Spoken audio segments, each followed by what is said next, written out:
ArkAngel FE versus Velkhanna. Tingnan natin kung kaya nilang i-outlast ang ArkAngel FE in a best of 5 series. Because if they beat the ArkAngel FE in the first series, there is still going to be a second series because ArkAngel FE coming in from the upper bracket has the twice to beat advantage against Velkhanna, who comes from the lower bracket. Yes, and I'm pretty much excited. Is this gonna be a comeback again for the champion ng ArkAngel or magkakaroon tayo ng bagong champion dito sa Liga Adarna? Well, exciting. As you can see, nakikita namin sa screen namin na ready na mga players. We're just waiting for them to start. Yes. I'm just gonna check kung ano ba ang mainit na halintulad dyan. Nasa comment section. Pero habang dyan, ArkAngel FE has a story journey here into the Season 2 Liga Adarna. They are the only team that hasn't been scored defeat actually here in this tournament. Ibig sabihin, kahit in the series, in a best of 3, never silang natalo kahit isang beses. Yes. It was, nagulat nga din, 100% win rate dito sa tournament natin. Talagang praktisado ang ArkAngel. Matagal na din naman kasi sila magkakasama. Matagal na din silang nagto-tournament ever since the Season 1 pa lang. Nung wala bang pandemic, diba? Yes, and sabi nga natin, diba, habang tumatagal, mas sumasarap ang teamwork. Yan talaga ang ating makikita. But as I say that, we're gonna be going into the drafting phase. This is gonna be round 1 of the best of 5 series natin dito. And ArkAngel FE is gonna be on the blue side, while on the red side, it's Velkhanna. Yes, and now for the first round, we have the Yuzong. We all know, and even Vittorio, the mayor of esports, sinasabi niya nga, napakagandang fighter yun with the mobility as well as the crowd control talaga. Swak siya sa lahat ng lineup. And also the Dragon Form, favorite na favorite yan ni Vittorio kapag sa mga clash. Talaga kasi nagbibigay ng opportunity to side an enemy team na kailangan nilang patayin. Yes, a lot of disruption on Yuzong, but on the side of Velkhanna, they're opting out to ban that Esmeralda. Sabi nga natin, whenever she gets that shield and also those skills coming in, masakit. And also, kaya niya maging medyo semi-tank. Kahit sabihin natin mag-magic item siya dito. Esmeralda, very tanky solo lane. Betling and also Brody is gonna be procced out in both of their bans. These junglers are one of the OP heroes, and they are in the meta because of their mobility and damage potential. Yes, and especially dahil na-open na nga din dun si Matilda. I mean, one of the assassin support is really good. Titignan natin kung gagamitin ba dito ng ArkAngel, because knowing ArkAngel, they usually use the new heroes kahit hindi pa nila ganun na practice. Talaga mabilis sila makapag-cope up. But here, as they're getting that Parsa and Ishin in the Sylvana, hindi talaga nila binibitawan itong dalawang heroes na to. Yes, actually, in the last series on the lower bracket, yung una nating series na nakita before the celebrity show match, Ishin, that Sylvana and also the Farsa was phenomenal onto their round 2 best of 3 series. Laging na tumatama, on point lagi yung Imperial Justice and also the stuns coming in from Asteria QT and the Feather Airstrike Bombardment. Napakahirap nilang i-counter. Yes, and we're looking forward for another exciting skills na ibibigay dito na Velkhanna. But then again, on the ArkAngel side, they took the Khalid as well as the Chang. That was really a good connection, especially with the ultimate of that Khalid. Then, yung Meteor Shower, isusunod na doon. Titignan natin dito because they have the Lapu-Lapu. Lapu-Lapu, one of the fighters na napakasakit talaga ng damage. Plus, the crowd control. Ang tagal din talaga ng stun effect. What can you say about it? Kasi, tingnan mo naman ArkAngel, diba? Yeah, sabi ko nga, Lapu-Lapu has that potential to get a lot of damage even before the ultimate form. Pero once he uses that ultimate, the bravest fighter, nag-shift ulit yung skillset niya. Meron siyang stun on the Land Smasher, may slow and stun, tapos meron siyang damage on the Storm Sword in the close range combat. And ang pinaka malakas cherry on top on that Lapu-Lapu is when he uses the Raging Slash. Na immune siya sa crowd control. Yun actually yung bread and butter na isang Lapu-Lapu na user. You make me so hungry. Like, I want some sundae, cream and butter, tapos cherry on top. Ano ba naman yan? Pero we ate spaghetti right now, a pasta, para naman get together na kami dito sa best of 5. This is gonna be a best of 5 series. So here on the end of Velkhanna, they took that Roger plus that Napz. Napz is really an efficient fighter for me. Lalo na kapag naka-vengeance siya, napakatagal talaga nung yung skill set niya, especially with the Quadrant Inferno. But here, the Roger is really a good marksman, but I think for the late game, for ArkAngel, they took the Jawhead for that, I think. Just to get that Parsa for that Unstoppable Force. Feeling ko yun talaga yung aim nila dito. Yes, ArkAngel FE is opting to a more tanky. Feeling ko it's gonna be a tank Jawhead, and the sideline is gonna be that Khalid and also that Lapu-Lapu. Medyo solid yung sideline nila. Mahihirap sila in a 1v1 confrontation, especially nakuha nila yung dalawang options after that Yuzong and they also respect ban that Cho, removing it from the equation since Asian is a very efficient Cho player, like what I said in the best of 3 series, and nakita natin yun. That is a respect ban.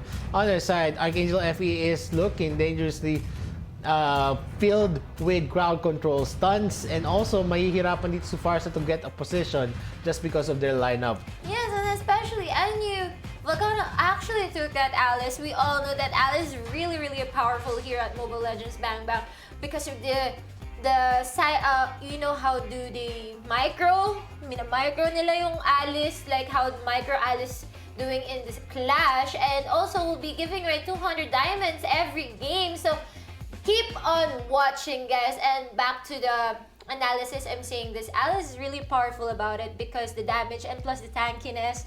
I think it's gonna be exciting for the both teams. It's very balanced. Titignan na lang natin talaga sa rotation. You know, but I don't want to predict.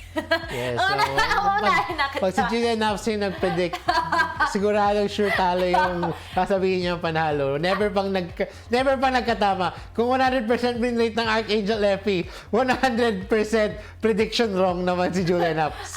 Kaya inunahan ko na siya. Ang dami ko sinasabi, diba? But anyways, guys, it's gonna be the first game for best of 5s here at Mobile Legends Liga Adarna Sleigh. Now we'll be having a quick rundown. Yes, on the blue side, it's gonna be ArkAngel FE, and Cole is gonna be on the Lapu-Lapu. Yala is gonna sport that Krish Demonyo on that Khalid, and Kids Are Depressed using the Jawhead, and Bugrit on the jungle with the Yi Sun-shin. Yes, and for the annual Velkhanna, we have the Asera Cutie for that Parsa, Ina So Nice for Sylvana, Mark for that Roger, Shang for Tabs, and Ishan for that Alice. Yes, and this is gonna be hard actually for any Velkhanna because a lot of the CCs are in the side of ArkAngel FE. And the problem here is if you have a lot of crowd control, you're gonna have a better time in doing those 5v5s. Oh, yeah. In the clashes, it is about the stunts and where you can get a set. And yun lang nandun sa lineup ng ArkAngel FE. And yung Velkhanna needs to make some plays onto the early, getting some early kills maybe. But knowing you're on to the bottom lane, Krish, on a low health, but saved from that heal, yun nga yung sinasabi mo nga ngayon dito. ArkAngel have a lot of crowd control, so kailangan sa placement lang talaga nila. Speaking of placement, there's gonna be a potential gank coming here in the top lane. Yeah, there is a first blood actually in the bottom lane with the Farsa helping that Tamus secure that first blood, but there is gonna be a quick pause before we go back into the lineup doon. And doon pa lang makikita natin dito, yun yung nahanap ng Enyo Velkhanna. They need to have that early game spike with those kills. Yes. First blood on their name. Kung magiging successful din yung magiging skirmish nila onto the top lane, it might go into their side. Yes. And then speaking of Enyo Velkhanna, we all know na yung tiwala talaga dito ni Mark. When it comes to her teammates talaga naman, when she go in, do you remember the Lancelot of Mark, diba? Sobrang on point. Let's see if sa mga first game niya, usually ginagamit niya talaga si Roger. Yes. Yun yung napapansin ko talaga sa dun sa core nila sa Enyo Velkhanna. They usually use the Roger for the first game, and then the support naman ni Asera Cutie is really astounding for me kasi talaga nandun siya. She practiced a lot just to support her core, and yun na nga, nanonood pa nga ang boyfriend niya dito na si Ken, former Signal Ultra dati. Hello sa'yo, Ranvey. So, supportahan niya yung girlfriend niya. You know, si Asera Cutie, kalaro ko yun dati. Like, Yung sa Katen, yung naalala mo nun, di ba, sa Katen? Katen So, ka kami pala. yung mga Katen Julia girls. Napz.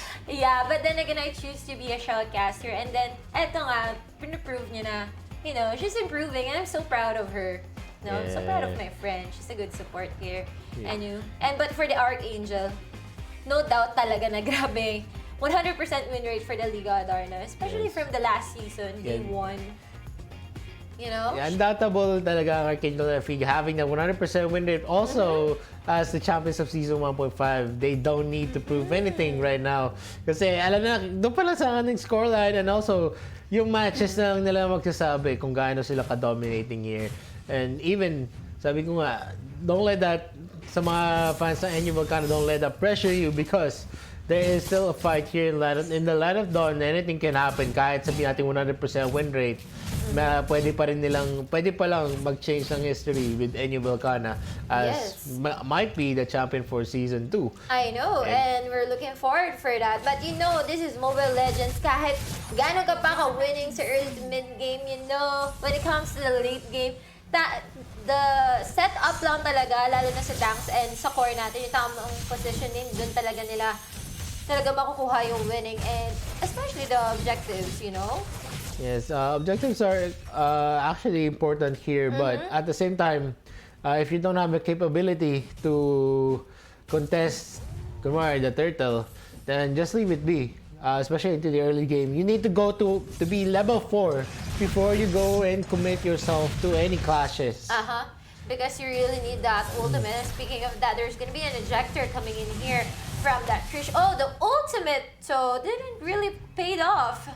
I mean, like they just invested that ultimate, and you know, kinda. I mean, the flicker was expended on the side by Ina So Nice. So that is still a win for them. And kahit sabihin natin na hindi tumama ang Raging Sandstorm, Raging Sandstorm is gonna have that cooldown before the flicker. And Infinite Airstrike is gonna be used on a Joy. Dangerous Silo onto the backside. And napaka-dangerous position there. Will Joy be able to go out? Pero yung nagkasalawang, nagkasalisi, and that Joy is gonna live, but Cole unfortunately dies in her place. You know, for the fact that Cyclone really saved that John, but it was really calculated because of that ejector. You know, she's supposed to be dead by now, but you know, that was really good. I mean, for the kids or the press, I know for a fact that last season they usually use that Jawhead to distract the enemy team, and still they're doing this kind of lineup. Yeah. Yeah, actually, nagulat ako and you couldn't close that kill. But at the same time, even though they weren't able to kill and take out that Jawhead, there was a trade at the top. And unfortunately, Lapu-Lapu is already 0-1-0. But it's not really affecting the game because the gold lead on both sides is at equal amounts. Maybe the Bugrit is getting a lot of farms and resources right now. And yes, Blood Oath is gonna be used, getting a lot stunned, but it is a 4v match confrontation. But the meteor shower is gonna be on point and sniping out that Alice. It's gonna be a 4v1 and in exchange to none.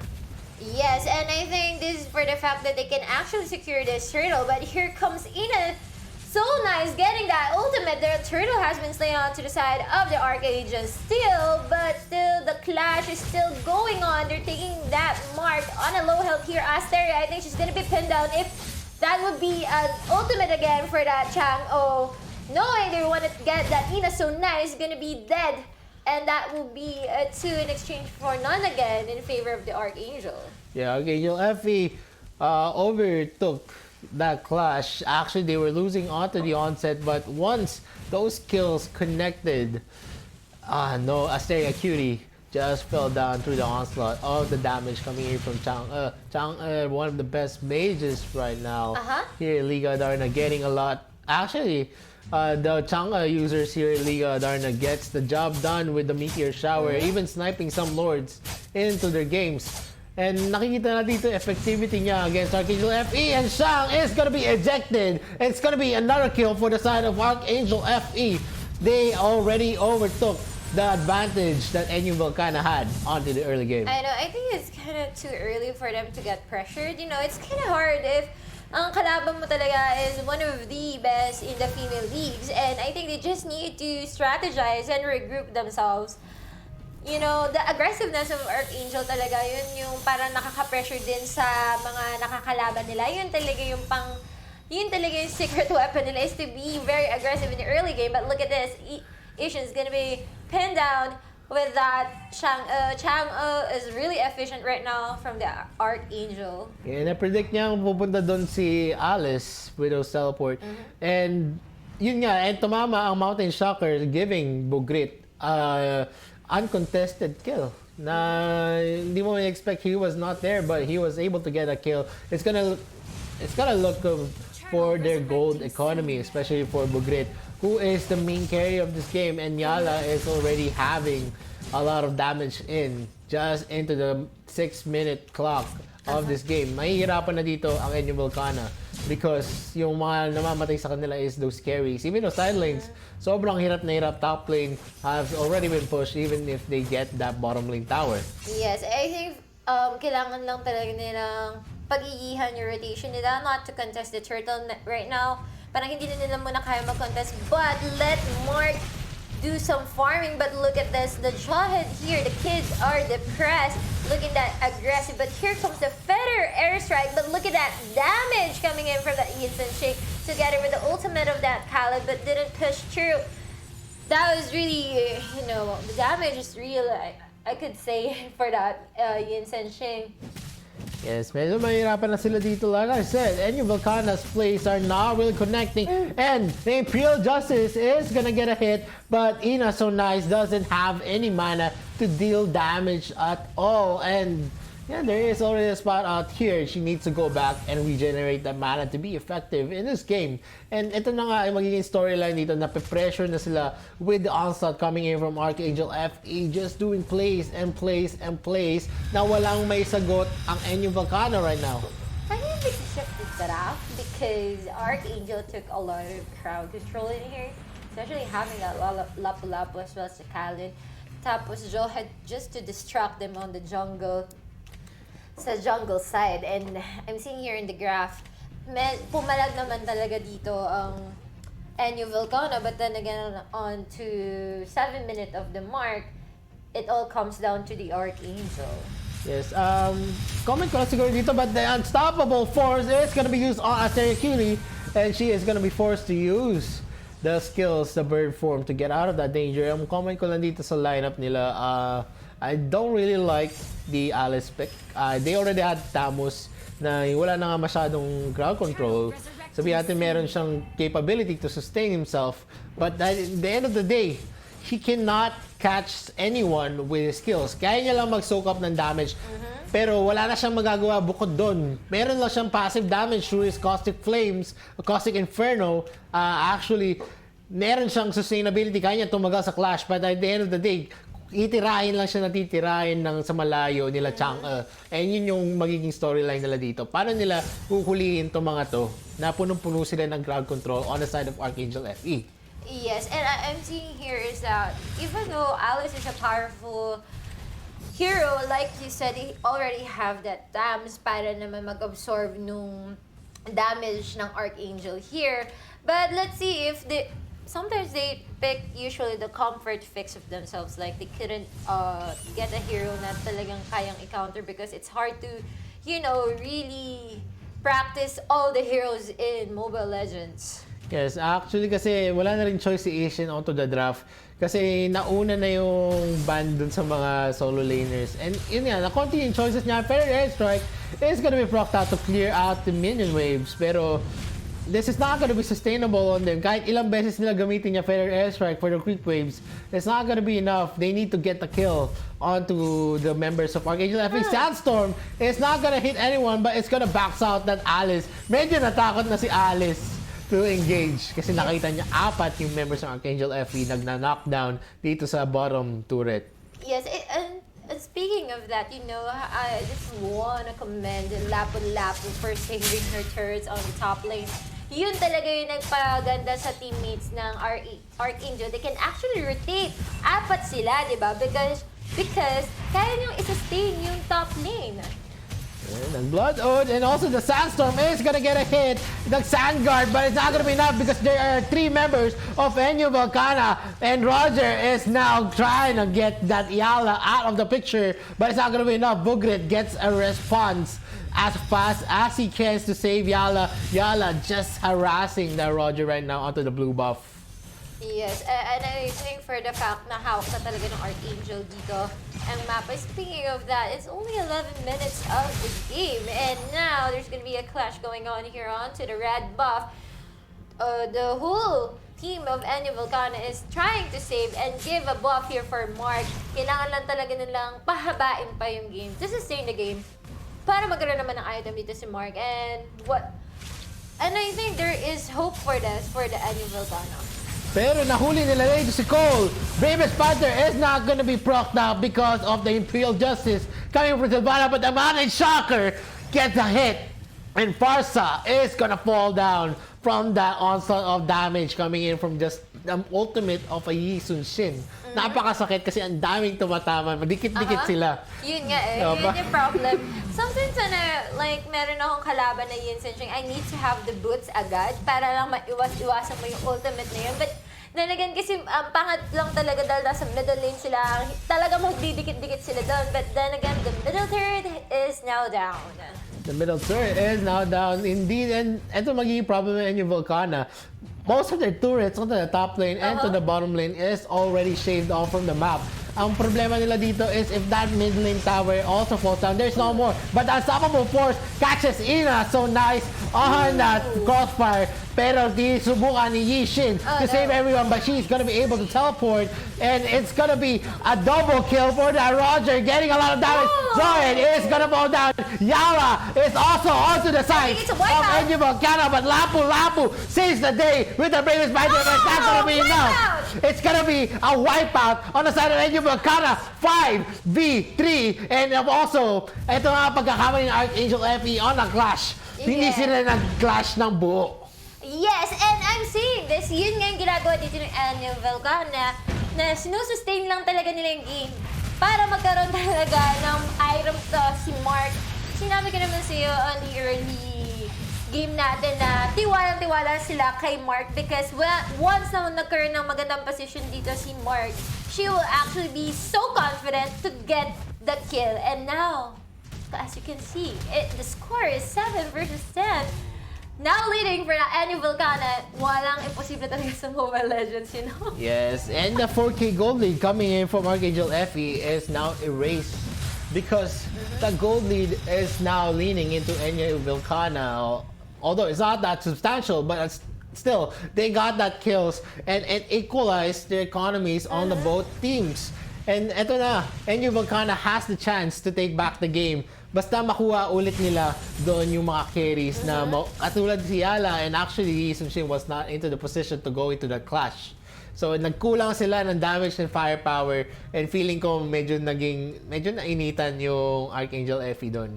Yes, and I can see here on our live stream right now, people are very serious watching. No one is commenting right now. They're very serious on watching Velkhanna versus ArkAngel. You know, we're very serious as well. Like, grabe, Velkhanna from the last season until now, nakarating na sila dito sa finals natin. Yun talaga yung kinakamit nila. Like, they wanted to reach the finals, and now here they are, have that clean sweep for that clash, you know? Yeah, but there is gonna be a clash here, and the Raging Landshaker is gonna get a hit, and Farsa gets a clear hit with the Feathered Airstrike, but there is gonna be a shutdown. Ina so nice, trying his best to get Gish Demonio to a low health, pero sobrang tanky ng Khalid niya with the Desert Tornado, killing spree on that Alice, but they are still winning here. Mark, the only member getting deleted by ArkAngel FE. This is not looking good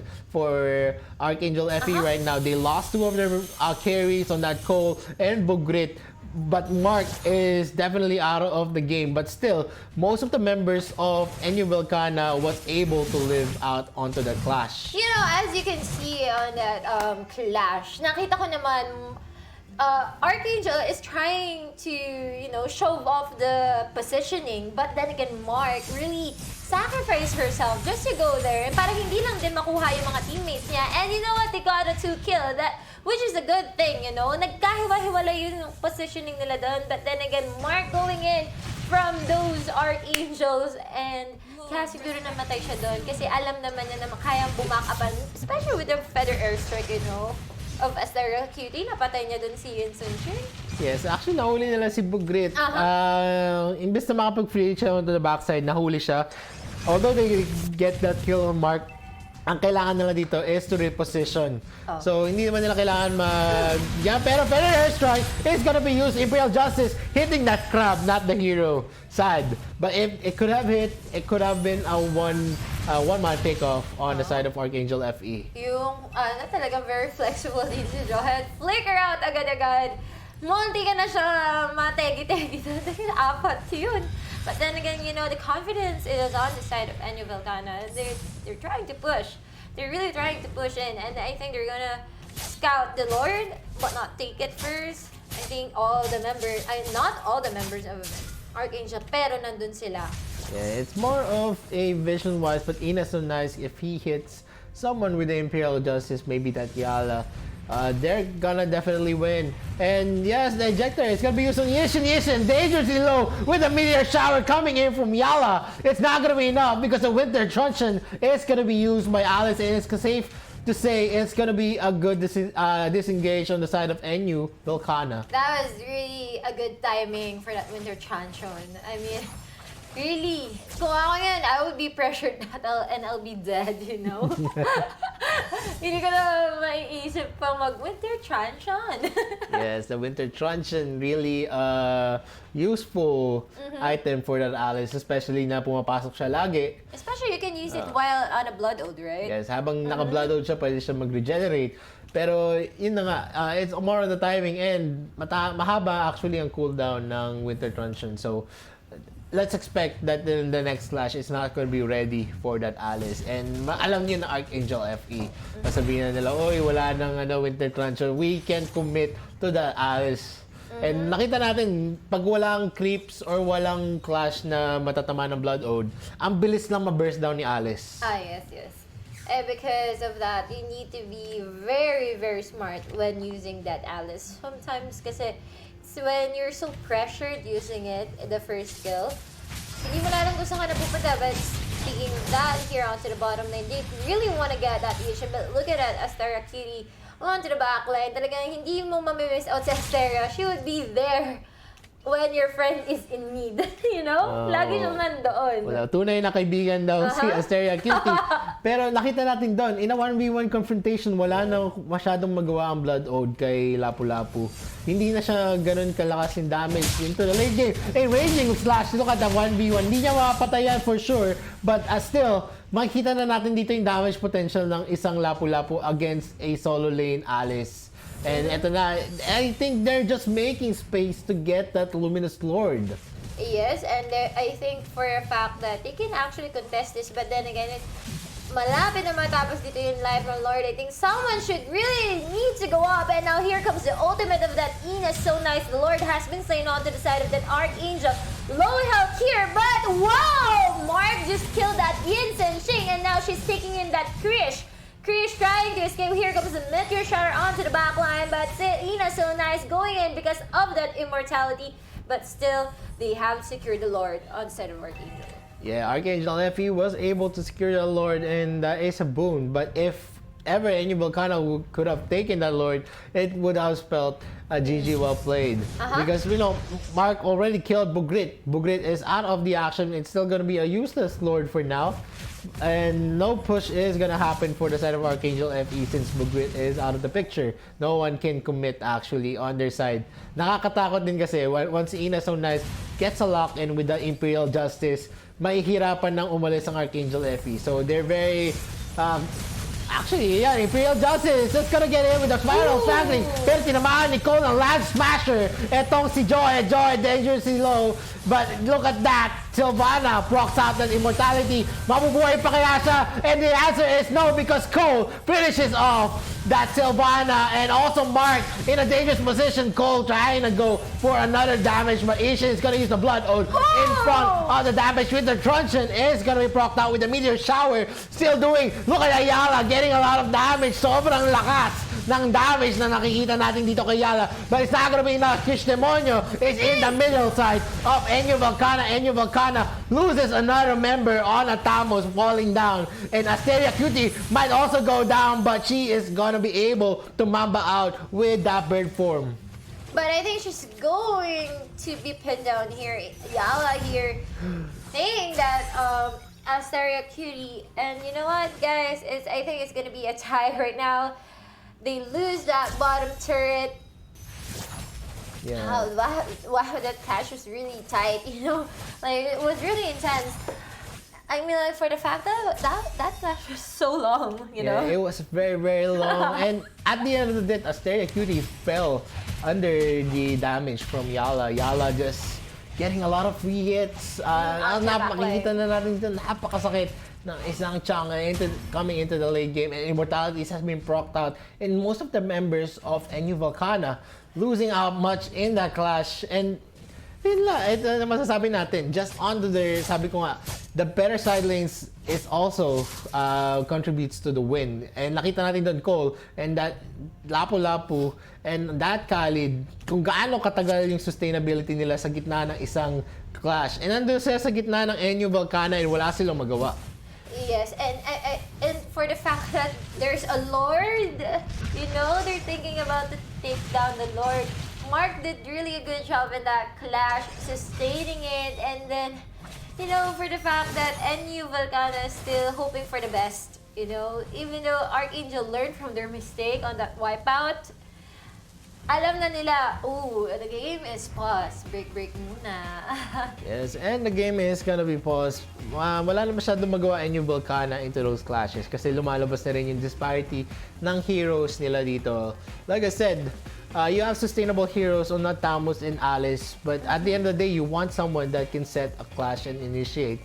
Although Ina So Nice does a good job on using the Imperial Justice to catch someone from ArkAngel FE, but at the end of the day, it's not gonna be enough until you get the stuns on the Bugrit and also Yala getting a lot of free hits. Dahil nga, 3 of their members, that Jawhead, that Lapu-Lapu, that Khalid, can go in and sustain a lot of damage of their own while getting a lot of crowd controls in. Yun yung magiging problem ng NU Velkhanna, how they're gonna be able to handle those 3 main frontliners and get a clear shot on that Yi Sun Shin and also that Chang'e. I'm seeing here is that NU Velkhanna is so focused on Cole. As you can see on KDA Nicole dito is 2-5-2. So they're focusing so much on Cole that they didn't notice that si Yala, napakaganda talaga ng position ngayon to the backline. Plus, the crowd control here coming in from the Lapu-Lapu.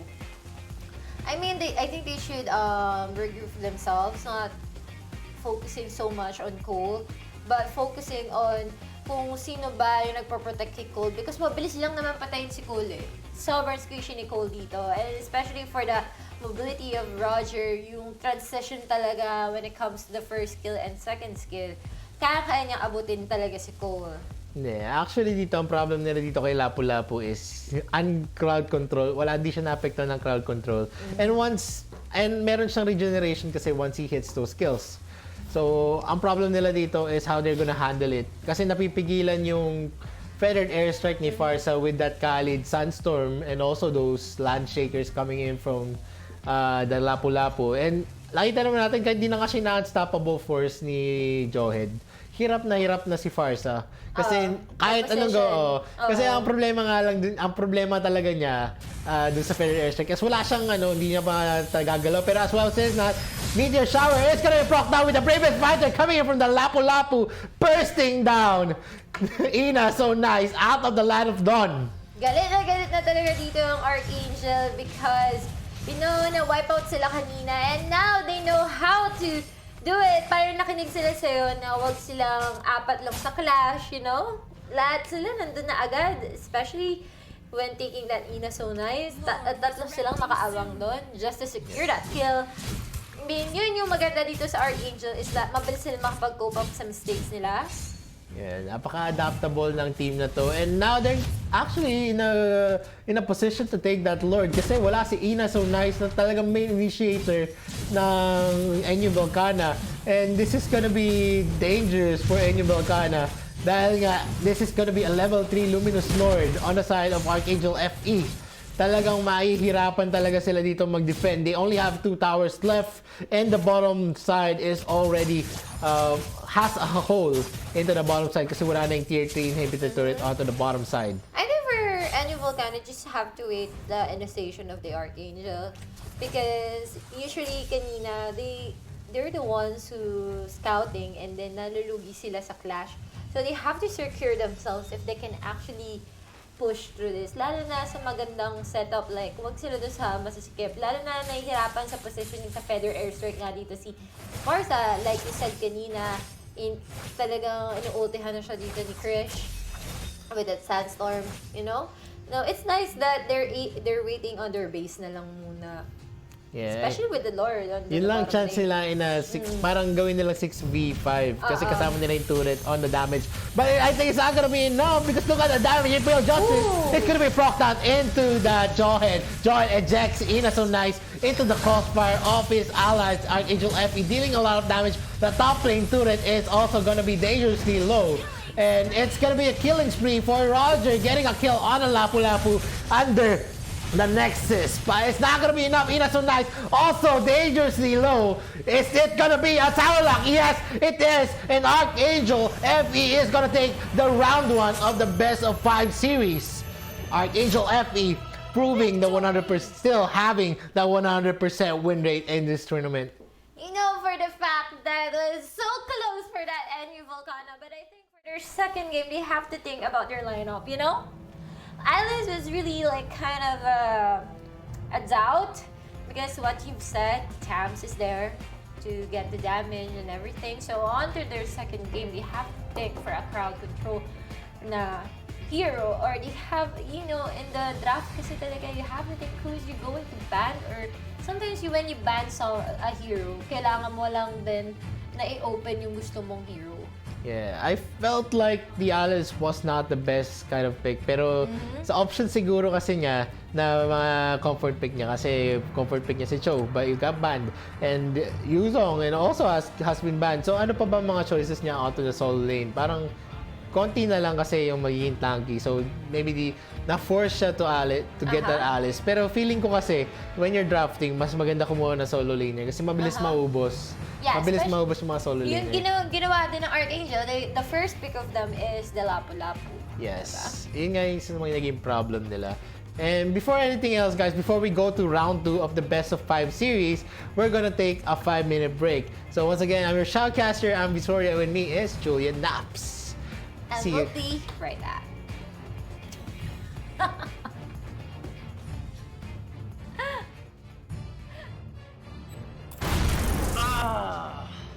go, go! Yep.